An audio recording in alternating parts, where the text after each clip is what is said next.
শাহজাহানের বিরুদ্ধে খুনের মামলা সিবিআইয়ের খুশি সন্দেশখালীতে নিহতদের পরিবার 2019-এর 8ই জুন 3 বিজেপি কর্মী খুন হন। সিবিআই তদন্ত চেয়ে হাইকোর্টে যায় পরিবার। সিট গঠন করে সিবিআইকে তদন্তের নির্দেশ। শাহজাহান সহ 25 জনের বিরুদ্ধে এফআইআর সিবিআইয়ের। প্রতিনিধি অনুপম এই মুহূর্তে আমাদের সঙ্গে রয়েছেন। অনুপম, ঠিক কি নির্দেশ দেওয়া হয়েছে? দেখো, এই যে 2019 সালে 8ই জুন সন্দেশখালীর ভাঙিপাড়াতে যে ঘটনা ঘটেছিল, বিজেপির 3 কর্মী খুন হয়েছিল এবং সেই ঘটনার পর সেই পরিবারের পক্ষ থেকে অভিযোগ করা হয়েছিল এবং সেই অভিযোগে কিন্তু শেখ শাহজাহান সহ বেশ কিছু শাহজাহানের অনুগামীদের নাম ছিল।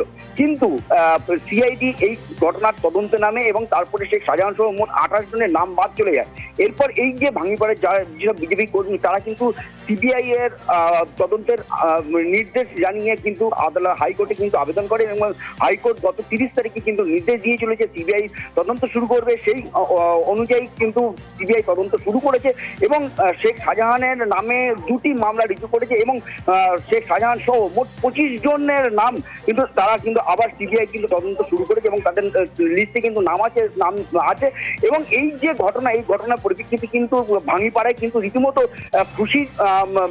খুশিতে মেতে উঠেছে সব নিজের পরিবার।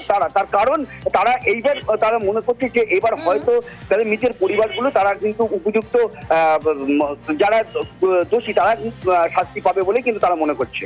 বেশ, মহামান্য কলকাতা হাইকোর্টের উপর সম্পূর্ণ ভরসা ছিল, যেটা গত 6 বছর ধরে সিআইডি হাইকোর্টে মূল অভিযুক্ত শেখ শাহজাহানের নাম বাদ দিয়ে চার্জশিট জমা দিয়েছিল। কিন্তু আজ 1 সপ্তাহ পূর্ণ হলো না, সিবিআই শেখ শাহজাহান সহ 25 জনের নামে এফআইআর দায়ের করেছে।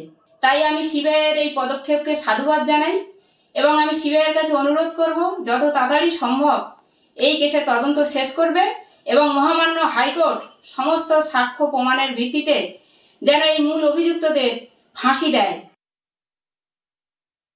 আমরা মনে করি হাইকোর্ট তার নিরপেক্ষ তদন্ত হবে। যারা প্রকৃত অপরাধী তারা নিশ্চয়ই সাজা পাবে, এটা সবাই চাই। এফআইআর হয়েছে শুনেছি, কিন্তু কারা জড়িত বা কিভাবে জড়িত সেটা নিশ্চয়ই নিরপেক্ষ তদন্ত হবে, কারণ তৃণমূল কংগ্রেসের একজন কর্মী মারা গেছিল। ফলে তদন্ত যদি পরিষ্কার পরিচ্ছন্ন হয় আমরা স্বাগত জানাচ্ছি।